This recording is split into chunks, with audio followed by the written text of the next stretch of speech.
Momo Barham TV. ziar di dellu tamit di am mbégte jàkkaarloog yéen comme niñ koy defee saa su nekk waaye mbégte buñ ko waxee tamit ginnaaw loolee sant yàlla daf ci war ndax borom bi saa yu dogalee rek jàmm bi sant daf koy war ci lu baree bari dellu ci sama kàddu ci ndigalu président groupe Origine SA di El Hadj Ibrahima Ndiaye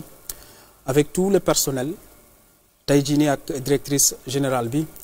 di Mariam Ndiaye ñu jaale ñi nga xamante ni tey ñooy waa Sénégal waaye jaale googu noonu dañuy jël suñu loxo jaarale ko ci Serigne Babacar Sy Mansour bi nga xamante ni tey ca Tiwaawan foofee noonu nga xamante ni ci ak njabootam ci niñ ko mën a waxee ñooñee nga xamante ni ñëpp bokke na leen tey nekk ci hôpital boobu nga xamante ni moo di hôpital Abdou Aziz Dabakh di maam Abdou loolu nga xamante ni jot na fa xew ba tax fukk ak benn ci ay tuut tànk di ay liir yu nga xamante ni yu tooy xepp ñàkk ci seen bakkan mu doon jëyee joo xamante ni nag wàcc na donte nag doon nañ ko gis ci jamono ji mu doon mbir yu nga xamante ni yu fréquent la loolu mbokk yi ci la ñu sof suñu kàddu waxit ci njiitu réew mi ni mu ko waxee décrété lu jëm ci wàllu 3 jours de deuil loolu moom la ñu ubbee woon fa seene nag di defal ñooñu nga xamante ni mbir mi dal na ci seen kaw naam waaye tamit di ko massaw ñi nga xamante ni ñoo di mbokk yi ak ñi nga xam ne ñoo di taalibe yépp kon mbokk yi foofu la ñuy dellu rek di jaara di li sabab tey jii nii waxtaan wi di plateau wala édition spéciale bu nga xamante ni fi réew mi toll saa su nekk dafay laaj ci ñi nga xamante ni mate nañ ko ñi war a wax ñooñu ñu génn di wax ñooñu tey lañu dalal kenn ci koo xamante ni mi ngi bàyyi ko Medina Baye nekk doomu Cheikh al Islam Cheikh Ibrahim Niass mi ngi wuyoo ci koo xamante ni dañ naan ko Serigne Mahdi Niass nekk doomu Baye comme niñ ko bamtuwaatee ñu am kon mbégte ak honneur bu rëy rëy ndax te ci kër gi bu ñu amee tey kilifa gu toll ni doomi Cheikh al Islam ñëw gane si ñu oyof tànkam ñëw fekk si ñu ngir saafante ak askan yi waxtaan ak ñoom mbégte ak bànneex ak ñaan duñu mën lu dul taafu ci barke boobu nga xamante am na ko kon sëriñ bi dañ lay nuyu di la ziar bàyyi la nga nuyoog askanub Sénégal ak àdduna wërngal këpp. alhamdulilah salaamaaleykum wa rahmatullah maa ngi nuyu comme ni nga ko waxee àddina yëpp di nuyu mbooleem jullit di nuyu mbooleem suñuy mbokk di leen ziare di ñaan yàlla waxtaan bii ñu fas yéene pour def yàlla na nekk njëriñ pour ñun waaye yàlla na nekk njëriñ pour umma islamiya waaye yàlla na nekk njëriñ pour àddina yi bi yëpp parce que su ñëwee ba toog fii ñëwuñ pour jàngal kenn mais léeg-léeg dafa laaj su yëf yi demee ba xaw a jaxasoo dafa laaj ñu fàttaliwante fi nga xam ne foofu la ñu war a teg suñu tànk nga xam ne am nañ certains nit ñoo xam ne sax ñoom ñoo ñu ko gën a xam waaye du tere ñun dinañ def suñu devoir bañ xam ne dëgg-dëgg jàmm rek lañ yéenee réew mi yëpp di nuyu ñëpp di ziare ñëpp di nuyu suñu xalifa Cheikh Mouhamadul Mahi ibnu Cheikh Ibrahim Niass di ko ziare di ñaan yàlla mission yi nga xam ne ci la nekk à travers le monde gis ngeen voyager yi nga xam ne mu ngi koy def loolu yëpp rek pour jàmm fi mel ni mu ngi dem fële Soudan Darfour te dara yëkkati ko lu dul pour dem pour oo nit ñi ci jàmm parce que foofu taalibe yi jullit yi nekk foofu 85% yëpp ay taalibe Cheikh Ibrahima Niass lañ donc gis na ne responsabilité bu mag la pour suñ demee ba nekk ci ay jafe-jafe rayante beeg problème yu bëri il faut mu dem janoog ñoom pour oo leen ci jàmm bi nga xam ne moom la ñuy lislaam oo ci loolu tamit ñu ngi naqarlu am métit bu baax comme ni nga ko waxee Moussa ci suñ mbokk yi nga xam ne dañoo gaañu seen njaboot gaañu ci hôpital bu Cheikh Abdou Aziz Sy Dabakh ci Tiwaawan nga xam ne réew mi yëpp ñu ngi koy métitlu di ziare di jaale xalifa bi Cheikh Ababacar Sy nga xam ne mooy xalifa nga xam ne responsabilité yooyu yëpp moom mooy ki ko jiite lii su daree ci kawam ñun ñëpp danañ ko métitlu ñun kër sëriñ yëpp rawati jullit Sénégal rawati même ñi nga xamee sax duñ jullit ñun ñëpp ñu ngi ànd ak moom ci naqar boobu di ko ñaan yàlla na ko yàlla oyofalal moom ak njaboot gi ak mboolem jullit ba tey di jaale xalif général de Touba muy Cheikh Mouhamadou Mourtada Mbacké Cheikh Mountakha Mbacké ndax moom tamit am na suñu mbokk bu baax boo xam ne dafa génn àddina muy Cheikh Mbacké Sakho nga xam ne état bi moom lañ daan yónni ci kër chef religieux yi mu doon nit ku lawet ku baax koo xam ne jàmm rek moo ko yëkkati woon bi ñu xamee ne niti jàmm la te borom xam-xam la moo tax ñu jox ko mission boobu moo tax kër sëriñ yëpp daf ko miin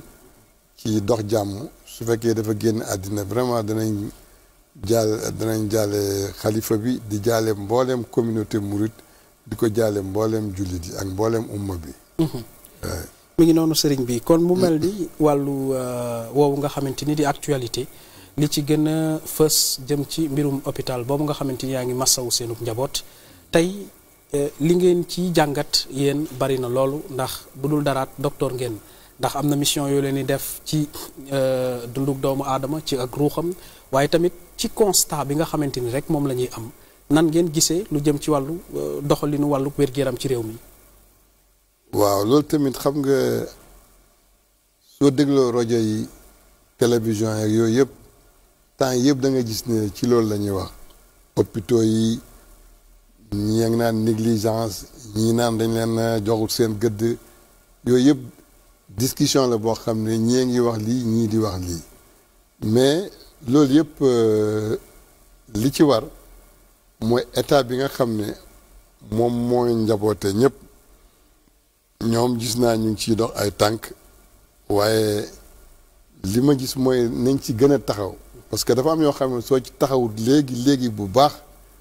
nit ñi dañuy jàpp ne rek lii lu war la su boobaa négligence bi su demee ba gën a bëri réew mi rek moo ciy loru moo tax ñi nga xam ne ñu ngi liggéey ci hôpitaux yi buñ seet ne ay fonction moo leen yëkkati waaye nañ gis ne place yi nga xam ne dañ koo amee yàlla daf leen fa teg di leen examiner pour ñu jaamu ko ci mbindeef yi donc soo demee ba gis ne lii ngay am par weer war nga dem aussi ba fexe ba xam ne lii tamit ngay am sa diggante ak sa borom ndax bés penc loolu yëpp dañ la koy xisaab su boobaa su état bi bàyyee xel ne ñii moo leen njaboote dina seet li ko war ci loolu waaye ñoom ñi nga xam ne dañ leen a jël tamit jox leen responsabilité yooyu dañoo war a xam ne responsabilité yu lourd lañ leen jox parce que bakkani nit du caaxaan parce que suñ demee ba bakkan bokk ci rek vraiment su boobaa dañoo war a taxaw bu baax waratuñoo nelaw yu doy waruñoo lekk lu doy féeg ne loolu fexewuñ ba def ko parce que liggéey la mais en même temps jaamu yàlla la ñu gis ni bu ñu fàttalikoo ci atum 1975 ci Londres Cheikh al Islam Baye di sa waajur tey mi ngi bàyyi ko woon fii dem foofu ngir wàllum paj diggante 75 ak léegi jamono dox na fi lu baree bari mu mel ni ay jéego waroon na waaye tamit ci kaw loolu gis nañu ni tamit doxaat na ay jamono ba kenn ci ku mel ni ab infirmière bu nga xamante ni mi ngi ko doon toppatoo ci am wàllum paj gise woon nga ak moom am na lu mel ni loo leen jot a déggante histoire la bu xaw a yaatu waaye xëy na ci tënk rek. waaw loolu tamit maa ngi koy fàttaliku loolu c'était en 1988.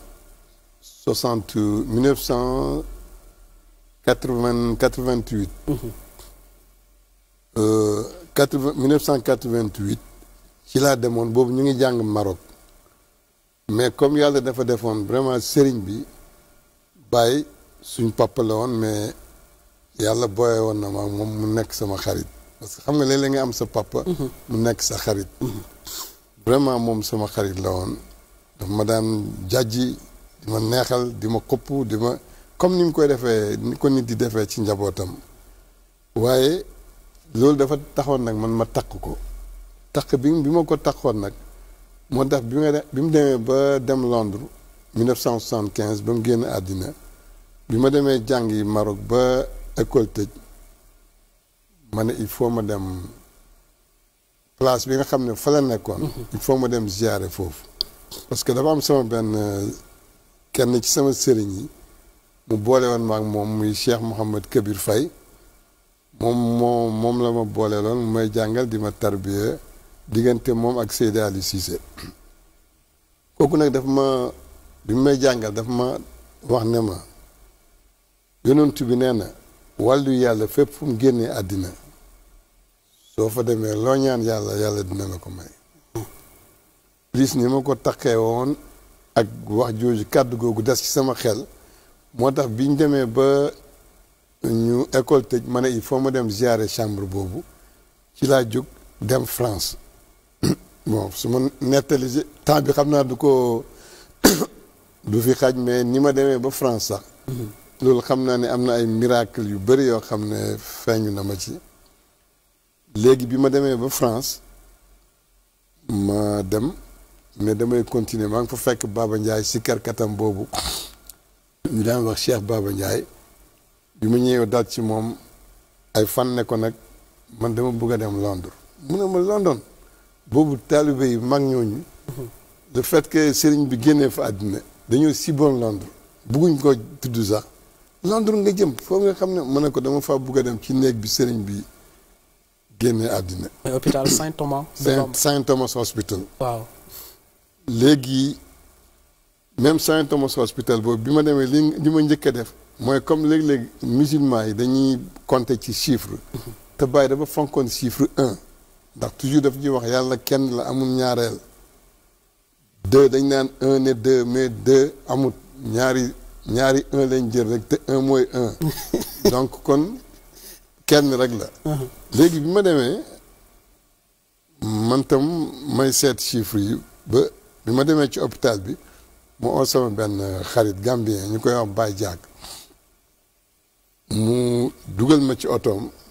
boobu mooy sama ñaareelu voyage bi ma dugalee ci otoom diggante Saint-Thomas Hospital ak montre boobu ñuy wax Big Ben mu dawal ko mu chronomètre oto bi diggante foofu ak Big Ben bi biñ ko compté mu nekk 100 kii chiffre yi ñëw 100 mètres bi mu ne 100 ma ne ko 0 amul donc 1 bi del siwaat na léegi ci laa ne allahu akbar jaamu yàlla yi lu ñu def rek lu yàlla jëflante ak ñoom rek dafa am lu mu ci jublu waaye ma marqué loolu mais bi ma demee ci hôpital bi avant may dem hôtel bi ma daloon foofu laa dal nekk fa 4 jours dem ci ambassade bi ñu ne ma dinañ dem may leen chambre ba laa bugg a dem ñu ne ma dinañ ko toppatoo su ma ñëwee rek ñu ne ma ñu ngi koy toppatoo man xaalis bi ma calculé woon mu ngi jeex rek ba bi ma demee def fa ay jours ba xaalis bi jeex ba mu óor ma ne tey moom su ma fayut rek damay dem out léegi ci laa toog rek ci fajar ma julli fajar ba pare def sama awraad yi këf nelaw tuuti rek téléphone bi sonné man maa ngi foog sax hôtel bi ñoo may oo ne ma fayal mbaa nga génn bi ma uyoo téléphone rek ndeke imam Hassan Cissé la woon salaamaaleykum aleykum salaam nijaay Mahdi ma ne ko ah kan la imam mu ne ma ne ko ñëwal mu ne ma lan la ma ne ko ñëwal rek ah moom tam fekk ndeke moom mu ngi ci réception ay hôtel bi dem na ci suñ benn mbokk gambien bu nekkoon foofu doon liggéey amoon international job léegi foofu la dëkkoon ak moom mu ne ko nag Mahdi mu ngi fi mu ne ko kooku ñun dañu doon ñaan yàlla pour gisee ko parce que soxnaam bi sama yaay ci ñi ko téye woon ci dundam ci doon ko yaat la bokk ñu ne ñu ngi lay laaj waxtu wu ne far yàlla def nga ñëw mu ne ma yow dama doon jël si nga dem kër ga soo fa demee loolu sant yàlla la pour ñoom ah ma ne waaw kii moom bi moom réglé na ba pare mu ñëw daal di jël si moom ne ma lan la ma ne ko man dama bëggoon a ziare hôpital chambre bi bàyyi nekkoon mu ne ma loolu dañuy dem rek amul kii ma ne ko ñu naan ma ay protocole ambassade bi mu ne ma non nañ dem noonu lañ dem pare mu yóbbu sama bagage yi ma teg ko préparé sangu julli mu yóbbu ma ci hôpital bi ma ñëwee nag fa laa tasee ak ndaw soosu nga xam ne mooy infirmière bi nga xam ne moom moo daan jox bàyyi garabam yi bi ma demee ba mu indi ndaw si comme moom nekkoon na fa ak bàyyi imam mu ne ndaw si kii doom yi góor googu nekkoon fi la ndaw si di wax your father is a gentleman. Is a good man. You have big father yooyu yëpp mu koy wax. waaye man tam ma sant yàlla rek xam ne koo xamee sax vraiment bokkul ak sëriñ bi religion mu dem bay seede yi. loolu ku yaatu dënn rek moom moo am loolu. d'accord léegi ci la ma wax nag ne li nekkoon ci baay yëpp. ak ni mu ñeme woon méttit yëgut méttit bi ak méttit feebar bi ni mu grave et tout ça waaye tout le temps mu ngi ree ba nga xam ne ñoom ñu ngi koy jéem a calmer. pour soulager ko waaye ñoom su ñëwee moom moo leen di calmer di leen reeloo ba wane ne daal dara nekk fi du yàlla daal. mi ngi noonu kon loolu fenêtre la pour wane tellement ci actualité bi point bi nga xamante ni mënuñu ko ñëwoon ñàkk occulté ba pare nag wax ci lu jëm ci wàllu médecine bi nga xamante ni lu humanisé la war a doon ñu gis ni tam réew mi toll na foo xamante ni saa su nekk dañuy jàmbat ni sëriñ si dañu war a génn di wax sëriñ si dañu génn di wax. yéen ci fi ngeen toog yéen a ngi yëg bu askan wi nga xamante ni ñoom seeni taalibe ci nekk ñeneen ak ñeneen ñoo ci nekk di wax naan sëriñ si dañoo war a génn wax dañoo war a génn wax loolu nan ngeen koy accueillir. waaw xam nga loolu dafay reeloo nit ñi sax parce que léeg-léeg ma gis ay petit intellectuel yu taxaw di wax loolu mel ni comme ñoom ñooy jox sëriñ si instruction di leen jox ay ordre te sëriñ si bu ñu fàtte ne liñ am nii ba Sénégal ak si fii ci wax rek ak jëf ci lañ ko liggéeyee ba ak si fii donc ñooñu kenn warut leen a conseil ne leen wax leen parce que seen dund bi yëpp dañ ko wax ak jaamu yàlla yi mais li nga xam ne loolu moo poussé nit ñi ñu waa liberté d'expression ak démocratie yooyu mooy poussé certains ba nga xam ne sax xamuñ valeurs yi lan mooy démocratie ak lan mooy liberté d'expression moo tax ñuy jiiñ kii ak kii lii waaye imaginer rek fi mel nii soo gisee sëriñ yi su dara xewee ñu ngi wax ay julli tabaski ay gàmmu conférence yi koor yi conférence yi yu dawul koor waxtaan ci dëj yi waxtaan ci ngénte yi loolu yëpp ñu ngi ci te loolu yëpp dañ ciy wax te li ñuy wax yëpp ñu ngi ciy wax loo xam ne dafa concerner Sénégal parfois ñu dal ci état bi digal ko parfois ñu dal ci opposition bi digal ko parfois ñu dal ci jeunesse bi digal leen parfois ñu dal même ci borom xam-xam yi digal leen li nga xam ne loolu la yàlla ak yonent bi bëgg ñu mel noonu nag su fekkee dañoo nekk ci loolu ku gaañu génn àddina ñu dem taxawoo ko ba jébal ko boromam ku judd ñu dem taxawoo ko ba jox ko turam ku feebar ñu koy ñaanal su ko yàlla génnee àddina ñu nekk ci ku am tolof ñu oo ko digal ko su julli jotee ñu ngi ca jumaa ji ñooy jiite nit ñi su problème amee ñoom ñooy avocat yi ñooy njëkk àtte nit ñi su état demee ba nga xam ne réew mi am na problème nga xam ne ay régulateur da nga xam ne ñii ay régulateur social lañ nga xam ne ñooñu seen liggéey yëpp pour réew mi la pour diine ji la mais pour xeet bi la ñu mel noonu kañ doo leen digal ne leen def leen lii ak def parce que ci loolu la ñuy nekk ci la ñuy naan ci la ñuy gént ci la ñuy nelaw ci la ñuy dee parce que loolu rek lañ xam su benn xale bu ndaw jugee nag ne dama leen di pousser pour ñu wax man lan la bëgg ñu wax xanaa dafa bëgg ñu wax contraire li ñu daan wax loolu mënut a nekk parce que ñoom ñu ngi ci mais lenn mooy problème bi mais suñ demee ba nga xam ne sëriñ ci boppam dafa am ay valeur yoo xam ne yàlla daf ko teg ci moom mu ciy guider réewam te loolu réew yu bari amuñ ko soo demee ñoom ni état beeg opposition beeg réew mi suñu amee problème ni ñu koy ooyee mu calmer ko kooku suñ demee ba banaliser loolu ba ñoom ñu croiser les bras su booba Sénégal dafay dugg ci guuta maanaam ci leeral su fekkee lu ma bëgg a leertu la sëriñ si dañ leen a weggatul wala dañ leen a joxatul seen gëdd wala seen place ci penc mi ni muy doxee. waaw parce que dafa am ñoo xam ne wekk nañ leen sax. waaye dañuy jouer politique boo xam ne dañuy wax ne dañoo bëgg a diaboliser sëriñ si. waaw pour doole ji leen yàlla may ñu wàññi ko. te doole jooju dafa dëgër parce que loolee la boo xam ne ay siècle la li leen yàlla may dafa dëgër caaxaan yëngalu ko. lu sax la. lu sax la. ndax ancien président am na ancien ministre am na mais. ancien sëriñ mosoo koo gis. te gis nga la preuve gis nga politiciens yi ku ci jaaxle yaa ngi dem di kër sëriñ. waaw yaa nga Medina Baye yaa nga Touba yaa nga Tiwaawan yaa nga Laayeen yaa nga fu ne. pourquoi parce que da nga jaaxle. ñoo xam ne soo jaaxlee daw dem ci ñoom. soo demee ba sa biir fees nga lekk bay giix rek ne boof ñii fi war a demee noonu. da nga war a xam gëdd gi ñu am pour ñoom tam ñu jox la sa gëdd. parce que gis nga émeutes yi fi amoon. waaw. biñ demee Touba sëriñ bi mu ci waxee sëriñ Maax yi wax ci. sëriñ Babacar si wax ci. xalifa yi wax ci. affaire bi dafa jeex. waaw dem nañ ba gis ne lii comme ñii ñëpp wax nañ ci keneen ku ci wax contraire boobu. yow dafa mel ni da ngay saboter Sénégal. yëf yëpp ci la calmer. donc loolu nag suñ demee ba perte ko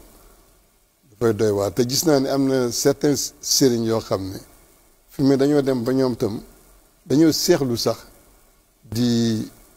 dugg ci ay domaine di ci wax parce que gis nañ ne dafa mel ni nit ñi ñu bëri mérité wuñ sax pour ñu jàjji leen te loolu dafa graaw. te mi ngi ci réew mi. mu ngi ci réew mi. seulement nag benn groupe su tuuti la boo xam ne seen culture ak seen kii yëpp dara matu daal. waaw ak seen connaissance yeeg yooyu yëpp moom manqué. waaye loolu tamit li muy wund mooy lii su continuer dafay doy waar parce que fi mu nii soo demee Sénégal. Sénégal réew mu mag la. boo xam ne ni mu tuutee mais noonu la ngandee à travers le monde. dans tous les domaines. gis nga soo demee ku mel ni Cheikh Ibrahim Niass radiallahu anhu en 1960 il est élu membre du conseil supérieur de l'organisation du bien-être islamique au Caire, membre de l'académie de recherche de la communauté des érudits en islamologie d'Alger. 1960 maanaam 60 ba 70 ak li ci topp yëpp mu ngi nekkoon ci membre fondateur yi nga xam ne OCI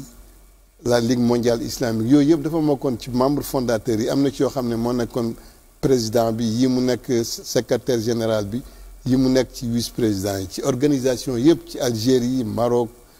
Égypte fu nekk ci àddina bi ba Makka. donc ku mel noonu bi mu demee ba nga xam ne académie de recherche de la comité des érudits de recherche en islamologie. nommé nañ ko mu nekk doomi Sénégal. kooku mu ngi jamono woon ak un président boo xam ne président Senghor nga xam ne moom il était chrétien. oui ba pare nekk président yi jullit yoo xam ne 90% ce sont des musulmans. te dañ daan am jàmm. muy dem ci ñoom nekk xarit yi ñoo ñëpp. te moom tam mu ngi nekkoon membre boo xam ne mu ngi nekkoon ci académie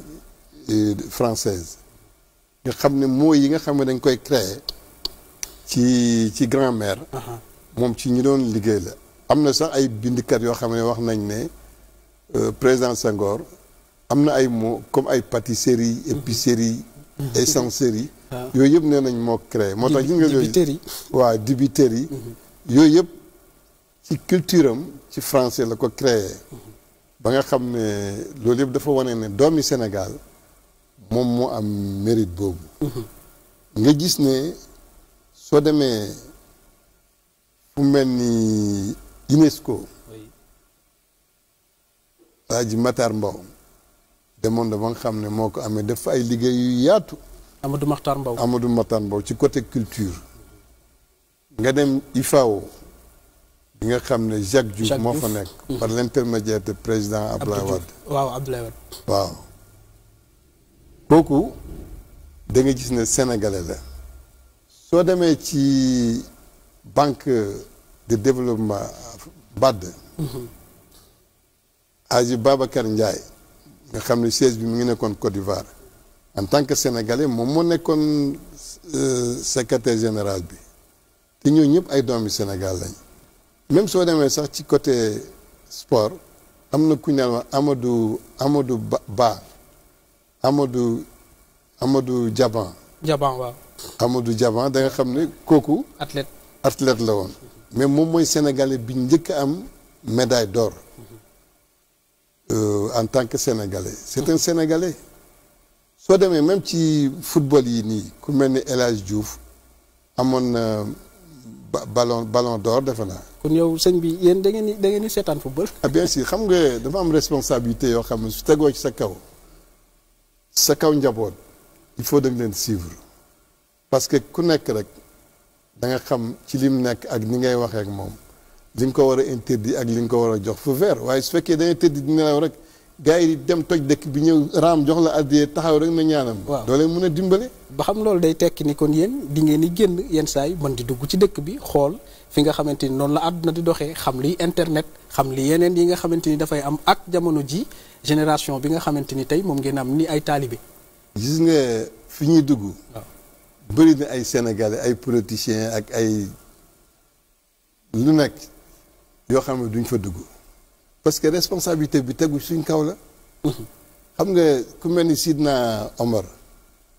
radiyallahu anhu bi mu demee ba nekk amirul muminin dafa am un jour mu toog di gis benn safara buy tàkk su guddee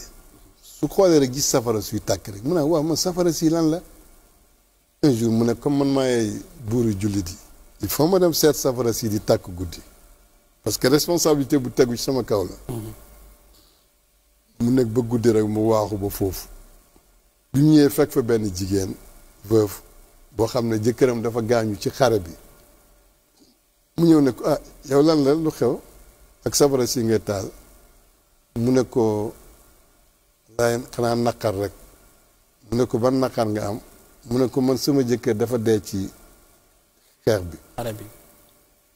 léegi moo ngi daan jox man ak sama doom yaa ngi nii amuñ luñ lekk moo ngi daan dundal xale yi su guddee ñu xiif suñ xiifee amuñ luñ lekk comme dañoo miineen maanaam di toggal guddi ñu lekk bala ñoo nelaw benn cin laay jël rek def ci suuf ak xeer di ko yëngal rek taal safara di ko yëngal ñu yaakaar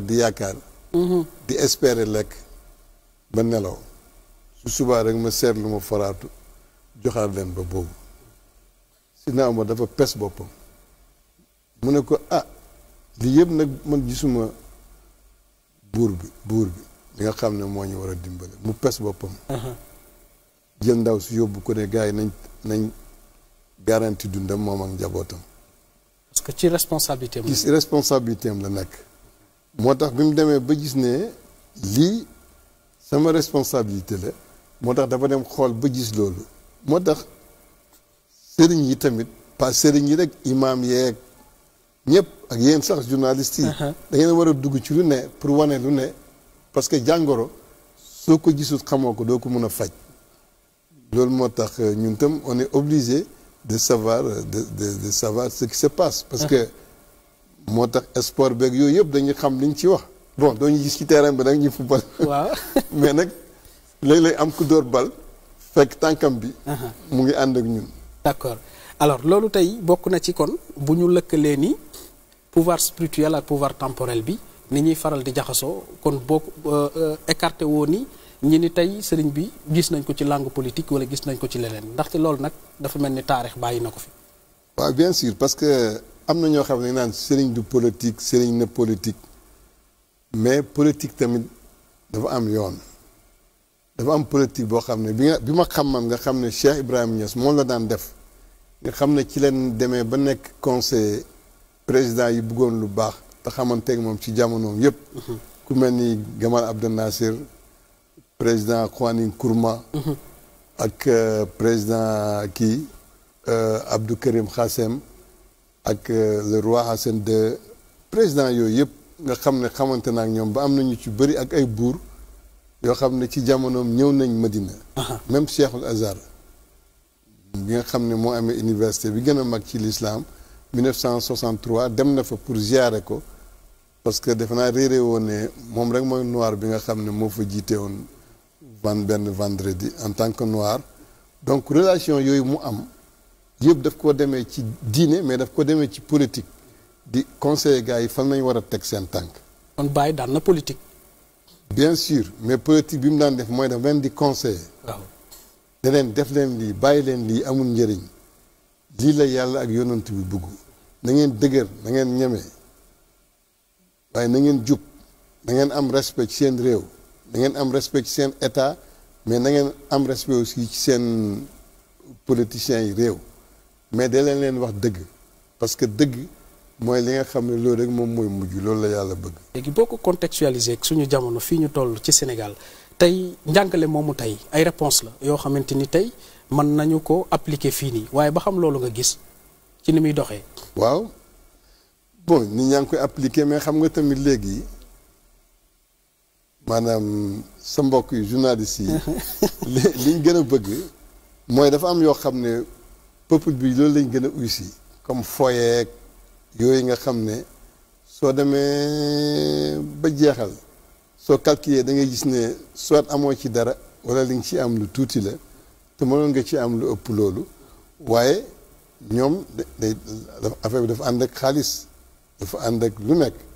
comme ni ma la ko waxee ci sport bi xam nga sport bu njëkk bi ñu koy créer dañoo wax ne léegi dañoo addina bi nañ fexe ba guerre jeex ay coup d'état yeeg yii nii yëpp na jeex ak guerre ñu ne waaw ñu ne léegi au lieu ñuy janoo di dóorante ay fetal ak ay bomb léegi nañ teg bal di ci dóorante su ko defee xeex bi day soppaliku fo loolu ci lañ créé sport ay football yeeg yooyu yëpp donc bi ñu demee ba léeg-léeg nga gis ñaari réew yoo xam ne dama am ay conflits yu nekk seen biir mais da ngay gis ne suñ demee ci match bi ba football niñ merantee nga xam ne suñ jekkuwante woon dañuy rayante kenn ki su gañee da ngay gis ne daf koy soulager ba day fàtte sax ban problème la kee tamit gars yi dinañ ñëw neexal ko ba woon ko ne ko góor nga mais ëllëg mun nga gañee mu leen di naan facteur cohésion sociale bi sport bi di def parce que Côte d'Ivoire rek am na lu mu fa misaal waaye tamit tout récemment au Sénégal lenn li nga xamante ni jot na am na aussi yeneen facteurs yoo xamante ni jot na ko daal di tijji. bien sûr. alors maa ngi dégg sànq nga wax lu jëm ci wàllu baatu démocratie di wax it mu mel ni am na ci yeneen idéologie yu nga xamante ni am na ci wàllu politique ak yeneen yu ni mel ba xam tey idéologie bi nga xamante ni nit moo daan conviction li mu gëm ti ci loolu lay ne. loolu yaa ngi gis ni ba xam réew mi ngi doxee ci loolu wala doxewul tànk. idéologique moom léegi c'est démodé léegi nit ñi dañ ko fàtte. xam nga lu tax parce que fi mu nit ñi mburu ceeb lu ñu def ci seen biir yi loolu lañ tal moo tax fi mu ne ñi daan wax ne ay communiste lañ capitaliste socialiste ak yooyu yëpp. da nga gis ne gars yi dañ ko teg fee. maa ngi seetaan sax sama xarit yàlla na yàlla guddal fanam muy maître Abdoulaye Wade. Il y a beaucoup fait pour vraiment guider, aider les Sénégalais sur le plan politique et tout ça. Maître Abdoulaye Wade maa ngi dégg mu ngi wax ne idéologique mooy dafa jeex parce que jeunesse yi kii bi siècle bi ñoom ay idéologique yooyu pour ñoom faaleetuñ ko. ñoom liñ faale rek mooy loo xam ne dañ koy réaliser léegi. moo tax ni mu buggee woon jeunes yi di leen guider da ngay gis ne loolu daf cee bàyyi woon xel ba nga xam ne su demaan ci biir tubaab bi réeré woon discours yi mu fay am. day wax ak ñoom day jëflante ak ñoom mais daf leen di wax dëgg léeg-léeg mu wax leen wax yoo xam ne sax dañuy dem ba duñ kontaan waaye dañuy xam ne kii li muy wax ci xam-xam la ko teg. ba léeg-léeg dañuy tàccu. je me rappelle am na benn jamono. mu ngi moog Abdou Diouf xam nga ni mu nekkee woon un démocrate di kaas nga xam ne léegi-léegi réew mi tàng ba agsi ci comme période yi ñu nekk nii waaye moom comme daf daan wax ne je ne veux pas marcher sur les cadavres pour aller au palais aller au palais loolu su demaan ba yëf yi sës foofu da ngay gis dafay apaiser toog waxtaan ak Abdou Diouf ñu waxtaan ba nga xam ne ci dañ daan créer gouvernement boo xam ne ñoom ñoo koy bokk waaw am na un jour benn affaire bu xew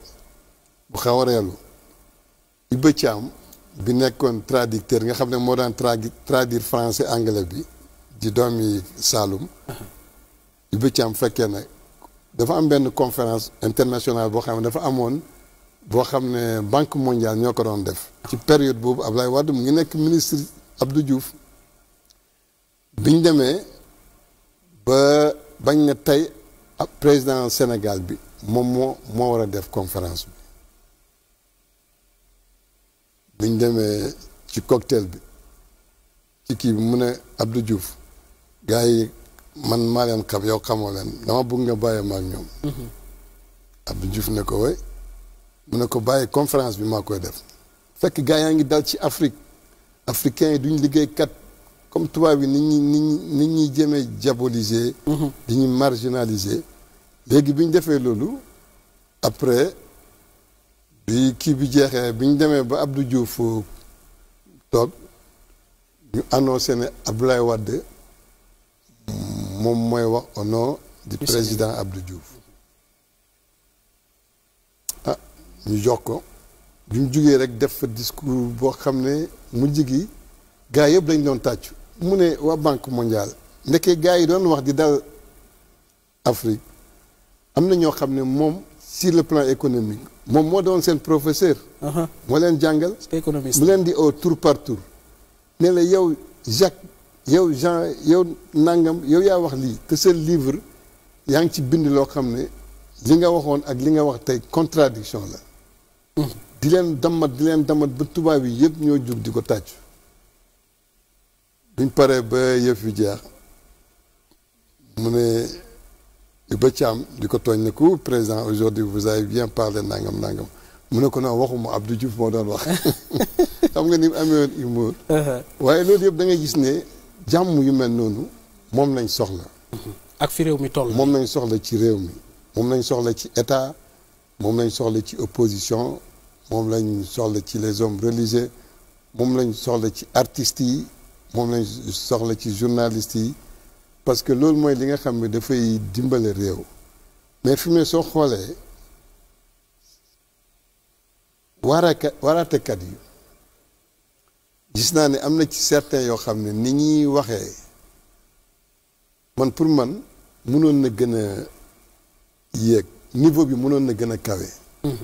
ci waaraatekat yi ci waaraatekat yi. parce que waar nit ñi du julli or ak yooyu yëpp toujours yaa ngi koy wax. nit ñi dañ cee war di góorgóorlu parce que lu war la war nga julli war nga or war nga joxe azaka war nga tudd yàlla war nga dem Màkka su fekkee mun nga ko. parce que loolu mooy les 5 prières de l'islam waaye 5 prières yooyu les 5 prières de l'islam orientation la boo xam ne da nga ciy dugg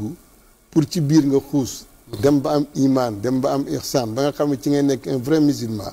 waaye doo ne heure boo ñëwee rek da nga war a jàngale leçon boobu parce que dañ ko war a dépasser nit ki ak xolam nit ki ak jëfam soo taseeg jigéen ju biir ci mbedd mi nooy jëflante ak moom. soo taseeg ku sonn nooy jëflante ak moom soo taseeg miskin nooy jëflante ak moom yooyu yëpp dañ cee war a yaatal ba pare soo taseeg koo xam ne du jullit comme yow. nan nga war a jëflante su dee am na yu xew. yoo xam ne mun na taal réew yan comportement nga war a am ba nga xam ne da ngay apaiser nit ñi ba nga xam ne ñëpp danañ yëg discours bii nga def waaye bul féetee boo rek ne fii la wala lii la parce que su boobaa keneen mun na révolter gis na da nga ko marginaliser te su boobaa moom mooy indi révolte yi nga xam ne mun na yàq réew. d'accord d'ailleurs loolu tax sax soo gisee asaka ñu ne borom alal yi. su dee am nga alal da nga war di génne asaka. mooy parce que frustré yi nga xam ne amuñ dara. di la gis ci xéewal yu yaatu yooyu nga amee ko di noos ñoom ñu ngi bëgg a dee su boobaa frustration boobu ñuy am. suñ la jekkoo lu ñu mën a def yaag say njaboot ak yooyu mooy yi ngay gis nii. moo tax yàlla nañu yàlla musal ci ay te l'islam dafa mat moo tax mu ne li ngeen am da leen ci génne di jox. nit ñi. d'accord tey ko dérive yi nga xamante ni ñu ngi koy gis ci société bi. faat bi dafa yomb tey jël bakkanu nit ak yenn yi nga xamante ni fajal sa bopp la ci seen jàngat yéen naka ngeen ko gisee. ni ñu ko gisee mooy sori l'islam sori ay wàjjur yoo xam ne dañ laa teete ci l'islam éduqué la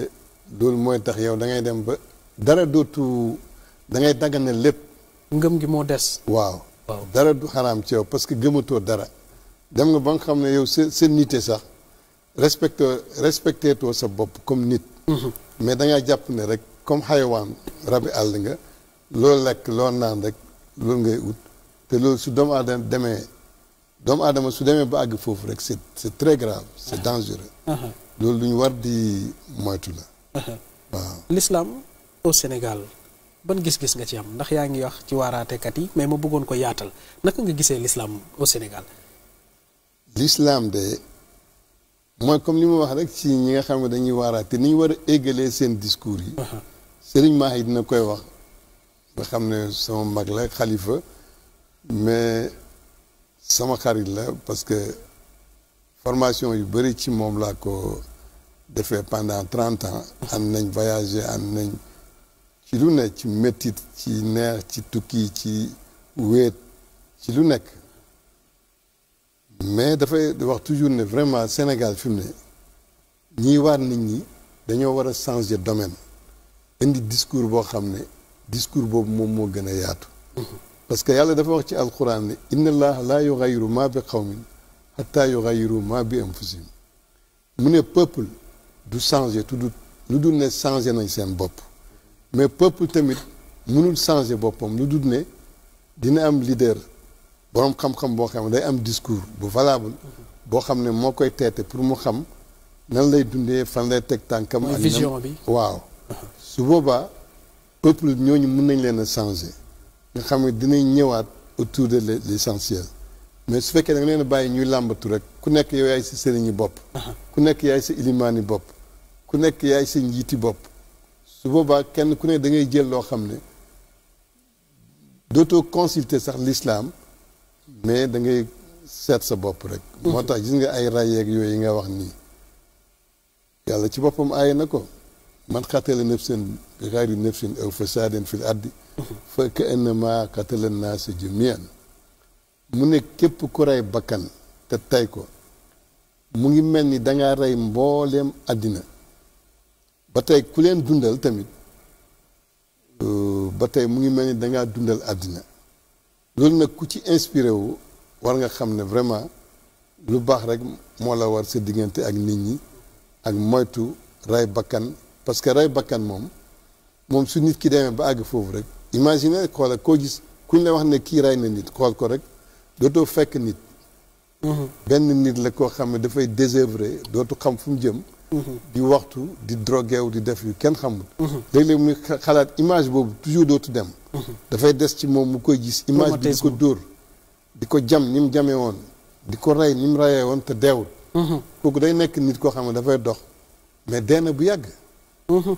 loolu nag moo tax l'islam di on nit ñi ci jàmm ba nga xam ne jàmm jooju su ñëwee rek nit ñëpp dañuy seen kal day dal man am na réew yoo xam ne soo fa demee da ngay gis seen saak yeeg yooyu yëpp dañ koy teg ci mbedd mi di doxi kenn du ko laal mais loolu soo ko defoon fii bala moo am 5 minutes rek am ku ñëw ne ko cofet moo tax fi mu ne nii sénégalais yi nga xam ne ay sénégalais yi c'est des grands sénégalais yi nekk bitim réew am na ñu nekk NASA man am naa benn jarbaal bu ñëw Ousmane Kane mu ngi nekk université Harvard professeur la fa lay jàngee am naa benn jarbaal bu nekk Sorbonne xale bu ndaw professeur la foofu te am na yeneen famille yi ci Sénégal yoo xam ne ay seen doom ñu ngi ci organisation yu mag yi ci àddina bi yépp ci côté médecine ci côté politique ci côté économique ci côté social côté yépp mais ñooñu fi mu nii soo dee tukkikat soo demee bay wax ak ñoom da nga ñoom dañoo waaru ci Sénégal ni mu mel léegi dañ ne waaw Sénégal gu mag gi giñ xam ak ngand yi fi yi ko amee jaar fi Sénégal ñëw ba fi mu nii ressources am yi fi mu ñu ngi war a étudier nan lañ koy bénéficier woo Sénégal googu fi mu ne moom mooy Sénégal goo xam ne fi mu nii dafa mel ni Sénégal gu majeur loolu dafa doy waar mel ni ay xale yu amagut sax expérience ñoom ñoo ko amee loolu c'est dangereux pour ñu waaye man ku ma ko waxee dama naan la ñëwal sa réew maa ngi lay xaar parce que xam-xam bi nga am ak expérience bi réew mi soxla na ko moo tax gis nga institution yi dafa naa yaa ngi ci doon wax léegi institution yi waaw institution yi nga xam ne moom la Sénégal am soo demee dans les autres pays africains ñoom ñëpp suñ institution yi moom lañ jël rek copier ko yóbbu seen mooy suñu modèle bi waaw modèle bi moom lañ jël di ko appliquer dañuy dindi baati Sénégal rek dugal seen kii réew rek continuer république te ñu ngi ciy réaliser lu ne donc yooyu ñun dañ ko war a respecter ñi ko amee état bi dañ ko war a dundal ci nit ñi forcer leen ñu dund ci parce que c'est obligatoire mais ñi nga xam ne ñoom lañ koy teg tamit ñoom tamit dañ ko war a nangu xam ne dowul ne rek da ngay def n'importe quoi wala nga wax n'importe quoi mais da nga war a tënku parce que ku wéeruwut ci dara bàyyi mala ci am mu ne ku wéeruwut da ngay yomb ba ma da ngay yomb ba ma comme li boroom xam-xam bi tamit doon wax ni on veut des institutions fortes et pas des hommes forts mu ngoog waaw léegi salfaañe ko loolu mën na yee fitna ci réew te mën na indi yeneen ci ay bien sûr pays yi nga gis ñu am problème yëpp loolu tax ñu am problème parce que institution yi respecté wuñ ko waaye état bi tamit dafa war a xam seen jeunesse yi réew dimbalee leen ba nga xam ne ñoom tam dootuñ vivre comme ñoo xam ne dañoo désespéré mais dañuy am yaakaar parce que nit ki su demee ba yaakaaram tas rek il est capable de faire n'importe quoi su boobu la yàlla bu ñu yàlla yóbbu foofu donc yooyu noonu yëpp nga xam ne dafay jaxasoo lii moo war état bi lii moo war opposition lii moo war peuple beeg yooyu yëpp dañoo war a dajale autour de l'essentiel di ci waxtaan chefs religieux yi ci lañ bokk intellectuels yi ci lañ bokk politiciens yi ci lañ bokk état ci la bokk opposition ci la bokk parce que intérêt réew mi lañ war a sàmm d'abord suñ paree nag kenn ku ne na nga dem sa côté kii opposé na opposé def ko ci façon boo xam ne vraiment dafay nekk lu valable pour tout le monde nga xam ne loo wax wala loo def soo janoog président bi sax du ci mën a weddi dara président bi tamit état bi tamit def loo xam ne su ko defee keneen ku jóg naan nii ñu ne ko bu ñu fontoo li institution la boo xam ne dañu on est obligé de le faire su ko defee ñoom ñëpp ñu tënku waaye nit ku tënkuwut ci dara li nga wax léegi ne ku wéeruwut da ngay neexa ba ma Pamala Thiam moo daan wax ne soo wéeruwut da ngay weddi mu ne ku dee weddi saalum la mu ne ku dee weddiwut fenn waaw ko fekk muy weddi nit ñi waaw wéeruwul fenn mais ku gisoo boroom xam-xam du wax jamais mukk loo ko wax daf daan bon c'est à étudier mais ne la lii c'est impossible non toujours dañoo gis ne àddina tant que mu ngi ubbeeku nit ki di am xalaat di jox temps xel di jox événement yeeg yi xew-xew yi bu koy jox xelam su boobaa changement yi am lu ci ñëw rek da nga ci mën a dund waaye soo tëbee rek tëj sa bopp ne lii c'est pas possible toujours da ngay am mbetteel ci àddina d'accord donte waxtu waak ñuy dab tey booy théoriser bàyyi la solution dimension spirituelle bi jël na ko de façon large aussi jëlaat dimension bu jëm ci wàllu contemporain bi ak réponse yi nga xamante ni fa la suñu société toll waaw parce que bàyyi la solution man dama toog rek mu meññ ci man rek ma wax ko bi ma koy wax yàgg na mais affaire bi dafa law ba nga xam ne dafa mujj dépasser sax parce que anglais yaa ngi koy wax arabe yaa ngi koy wax français yaa ngi koy wax sénégalais yaa ngi koy wax ne bàyyi la solution te vraiment soo seetee tamit sans nga seet sentiment sama sëriñ sama baay sama mbokk mais nga seet ni mu solutionné addina bi dans tous les domaines sur le plan politique sur le plan spirituel sur le plan social sur tous les plans da nga gis ne foofa dem rek da nga gis ne jox na leen ay solution yoo xam ne ñoom ñëpp ba léegi réew yu bari ci la basé ba nga xam ne ñu ngi régler seen réew facilement. xalif baa ngi teg tànkam ci loolu. moo tax ku mel ni Serigne Mahi yàlla na ko yàlla dëgëral. amiin fu mel nii mu ngi nii dem na. Soudan te li ko fa yóbbu rek mooy pour ku li ñuy wax solutionner. parce que ku nekk xam ne Darfour guerre yeeg yi fa nekk rayante beeg yooyu jamono Abdoulaye Wade envoyé na fa Serigne Mamoun mu dem fa bi mu demee ba affaire bi xaw a apaisé mais ba léegi des na léegi nag xalifa bi ci boppam moom moo jóg demal boppam ñëw janoo ak président bi ak rebelle yeeg ñoo ñëpp wan leen ne ñoom ñëpp comme ay njabootam lañ ndax ñoom ñëpp ay taalibe Cheikh Ibrahima lañ il faut que ñu ànd dimbalante bàyyi xeen yeeg xeex yeeg yooyu yëpp te xam ne dañoo war a mbokkoo parce que yàlla wax na ci alquran mu ne ki gën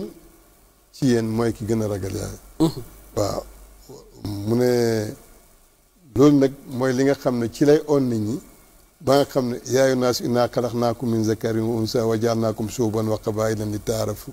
mu ne inna akramakum indallaahi atqaakum ki gën ci yéen mooy ki gën a ragal yàlla. ragal yàlla googu nga xam ne ci la juddu yaru ci def ci viem yëpp moom lay dem pour def ko ci xoli nit ñi am na sax mu ngi ci seen xol mais doomu aadama léeg-léeg da nga koy fàttali. pour mu delluwaat ci boppam xam ne dee mu ngi fi dundang fi problème am fi soo ko fàttalee dëgg rek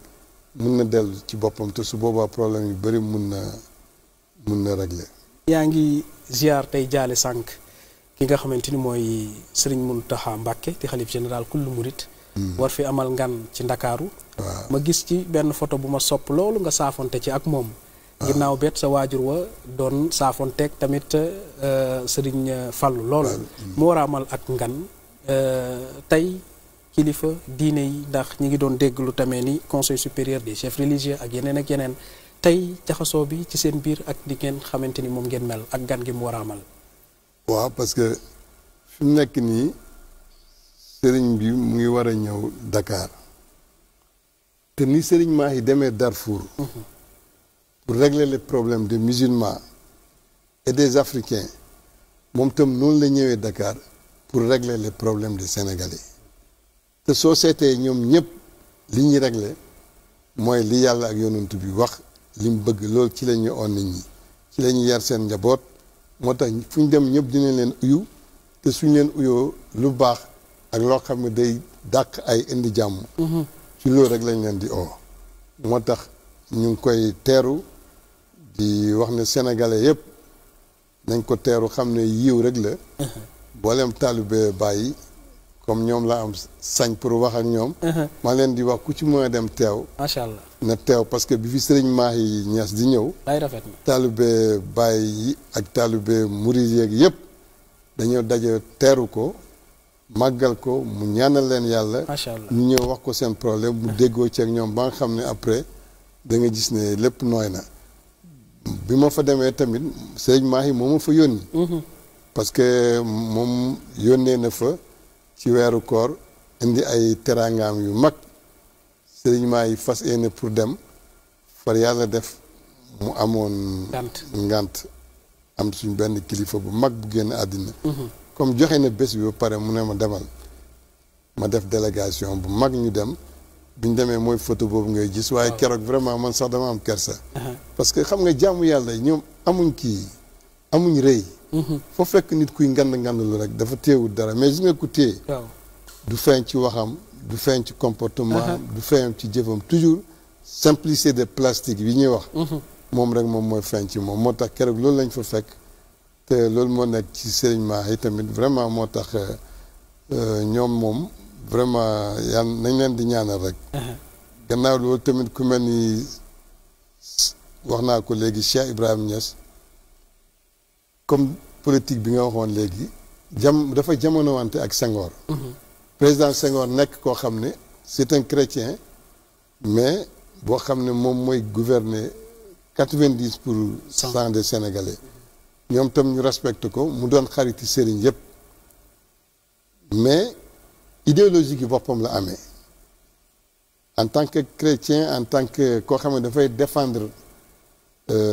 francophonie France Cheikh Ibrahim tamit nekk sénégalais nekk musulman un chef religieux boo xam ne nommé woon nañ ko mu nekk secrétaire général des unions africaines musulmans union musulman des Africains kii mu ngi défendre juboo nañ xaritoo nañ waaye comme li nga wax politique dafa laaj liggéey kii mu ngi défendre cause am kii di défendre cause am Sénégalais yu bëri loolu lañ comprendre toon léeg-léeg ñu gis foo xam ne Baye ak Senghor d'accorduñ ci léeg-léeg ñu gis foo xam ne dañ cee d'accord parce que loolu la laaj comme li ma wax ci Abdoulaye Wade ak Abdou Diouf moo tax am na jour boo xam ne président Senghor mu ne Cheikh Ibrahim mu ne Sénégal réewi diine la fekk boobu dafa am ay tubaab yu wax ne mooy seen terme yooyu wane ne la vérité est hellène mais l'émotion est nègre. waaw xam nga saagale bu métti. boo xam dañu ko xas. bàyyi bi mu tëddee mënut a nelaw.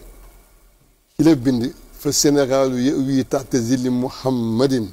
wa yabudu rabban jëlle seenan muhammad mu ne yàgg Sénégal ci ron drapeau prophète Muhammad rek lay nekk. nga xam nga nit ñi dañuy jaamu yàlla di ko wéetal ak yooyu. donc mais terewul seen ay idéologique lañ défendre. mais suñ tasee en tant que doomi Sénégal ci jàmm réew mi rek ci la ñuy liggéey moo tax kii bi boobu nga wax le conseil supérieur des chefs religieux boobu nga xam ne créé woon nañ ko bàyyi mu ngi wax ne chronomètre na otom boo xam ne daw na ñaata 15 000 kilomètres yoo xam ne di wax ak sëriñ si di wax ak imam yi parce que boobu dañoo wax ne France dafa wax ne daf ñuy jox indépendance léegi bi ñu ne dañuy jox indépendance bàyyi nag dajale sëriñ si ak imam yi ak jullit yi ne leen léegi France ñu ngi bëgg a jox indépendance te léegi dañoo wax ne dañuy jox ay député yooyu nag il faut dañ koy séddoo ak ñoom parce que ñun il faut ñu am ci nombre boo xam ne dañuy défendre les causes islamiques. mais su ñu leen bàyyee ñoom économique beeg politique beeg yooyu yëpp mën nañ koo gérer. waaye religion bi ñun ñoo ko war a téel suñu bopp. d'ailleurs bi ñu demee ba wax loolu ci la moo tax Senghor ñëw na fa 2 fois 58 59. beneen ñëw bi soo gisee mu ñëw fii ci lay waxee ne mu ne dañuy ñëw diviser pour régner. parce que ñii ku leen bàyyi ñu am doole mooy politique boobu sax ci lañ diviser kër sëriñ si waaye bu njëkk lépp dañ ci doon booloo moo tax diviser pour régner boobu ci la am ba nga xam ne mujj gi xaw na xaajale dara waaye comme dañoo gëm yàlla ñoom tam ci loolu rek la ñu nekk moo tax gis nga code de la famille bi ci la bàyyi profité ne ñun ay musulman lañ mais gars yi dañ ñoo bëgg a jox dañuy àtte ci religion boo xam ne du suñu religion ay loi yoo xam ne du loi islamique taxaw di ko xeex pendant 2 ans ci Senghor. Senghor di bañ muy fekkuñ ba mujj gi mu d'accord ñu au chef religieux yëpp bi ñëwee ci lañ créé suñ code de la famille bi nga xam ne ci la ñuy àttee jullit yi. nga xam ne loolu yëpp def na ko. c'était 1968 bi nga xamee ne tamit grève bu ngand boobu amoon na fi. université ba étudiants yi di lakk dëkk bi malgré Baye mu ngi kaas ay droits des musulmans waaye terewul mu ngi dem di wax ak Senghor ne ko lii nag moom mun a am lii mënta am Senghor ne ko lii tamit moom mun a am. ñuy waxtaan ba d'accord. ci la dem bi mu kaasee ba Senghor ne ko dëkk bi fi mu ne doy na waar parce que gars yi ni ñuy lakkee dëkk bi di coow. foo nga wax ci Baye ci la dem ci rajo bi dem def ay tournée dajale étudiants yi keroog discours bi mu def ne leen yéen la jeunesse de mon pays dal leen ngeen xam ne su ngeen demee ba université di jàng da ngeen a bëgg a guider ëllëg Sénégal da ngeen a bëgg a nekk ay président da ngeen a war a nekk ay ministre da ngeen a war a nekk ay député da ngeen a war a nekk ay économiste lu nekk da ngeen ko war a nekk yoo xam ne da ngeen a war a dimbale seen réew donc su ngeen lakkee réew mi heure bu ngeen demee ba seen tour ñëw fekk ci li ngeen waroon de basé pour liggéey yëpp yàqu ngeen ko da ngeen di commencer di def fondation bàyyi leen seen yi ngeen ñëw waxtaan gaa yëpp sànni seen xeer yeeg seen safara yeeg yooyu bi ñëwee ñu waxtaan moo tax Senghor jox na ko ci médaille boo xam ne mooy médaille boobu mu ko taggal nga xam ne keroog y avait tous les chefs religieux mu wan ko ne ko dama lay honorer devant tous les chefs religieux te yooyu yëpp liggéey yoo xam ne yaa ngi koy def ci biti di ko def ci réew mi moo tax nga am mérite boobu radiyallahu anhu mi ngi noonu jërëjëf Sëriñ Mahdi duñu tàyyi di manifester suñu mbégte ci toogaay bi nga xamante ni jotaay bi yaa ngi ñu koy jox honoré ñu ci di wax net sant la gërëm la ndax waxtu bi moom mënuñu ko natt ci li ñuy waxtaane ak yow ndax solo si programme télé xëy na ne mooy doxee la moo ni tëddee nu ni mel waaye du tee rek ñu bàyyilaat nga yëkkati kàddu yi nga xamante ni ci waxtu wi mooy li ci mujj ci émission bi bon li may wax rek mooy li may wax am na ñoo xam ne ñoo ma ko gën a xam te ñu ngi may déglu ci ay góor ak ay jigéen donc su ma toogee bay wax lii maa ngi leen di gërëm ci li ngeen ma invité pour ma ñëw fàttaliwante ak sama bopp fàttaliwante ak peuple Sénégal bi li nga xam ne loolu moo ñu war ñun ñëpp parce que loolu mooy indi jàmm ci réew mi moo tax maa ngi leen ci gërëm di gërëm El Hadj Ndiaye bu baax waaye di la gërëm yow tam Moussa Sène vraiment qui est toujours disponible te gis naa émission yi ngay def da nga koy def correctement di nuyu waa 2S yëpp di nuyu madame Ndiaye ñoom Ibrahima Diané ñoom Mbagnick di nuyu ñoom Touré ñoom ñëpp daal vraiment ak seen cameraman bu baax bi nga xam ne toujours moom moo amee sama waaw image yi nga xam ne vraiment tout le temps mu ngi sonn ci ñun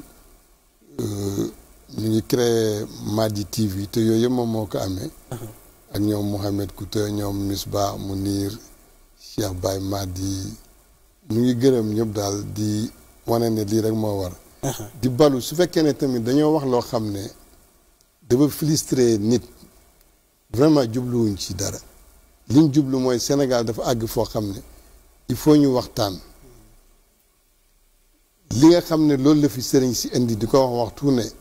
il faut ñu koy dundal fàttali ko nit ñi pour ñu xam lan mooy respect ñi nga xam ne xam nañ ko ñu delluwaat ci ñi nga xam ne xamuñ ko ñu xam lan mooy respect lan mooy amour lan mooy baax lan mooy rafet jukko ak kan nga war a àndat soo gisee nit mu def loo xam ne du loolu la nga wax ak moom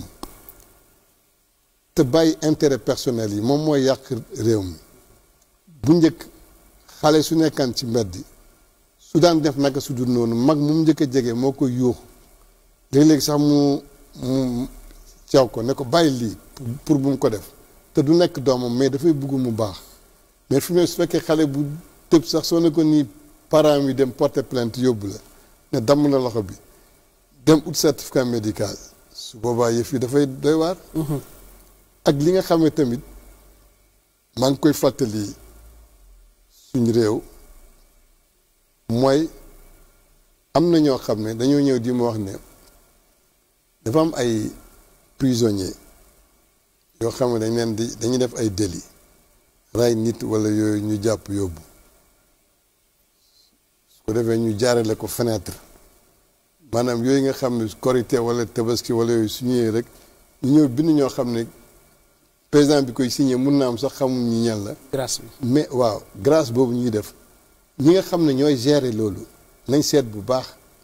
ñi ñuy libéré pour ñu dugaat ci peuple bi parce que su fekkee changé wuñ foofu ci prison bi su ñëwee indi loolu mun na indi jëy yi nga xam ne waxtu ne yaa ngi koy gis. keroog ñu ngi nettali ay délinquants yoo xam ne dañoo taxaw ci télé bi téye fetal jàkkaarloo ak policiers yi di dóorante ay bal xam nga loolu. am na mag ñoo xam ne suñ fi ñëwaatoon ku leen ko waxoon dootuñ ko gëm. donc yooyu yëpp perdre si repère yi nga xam ne moom lañ war a am.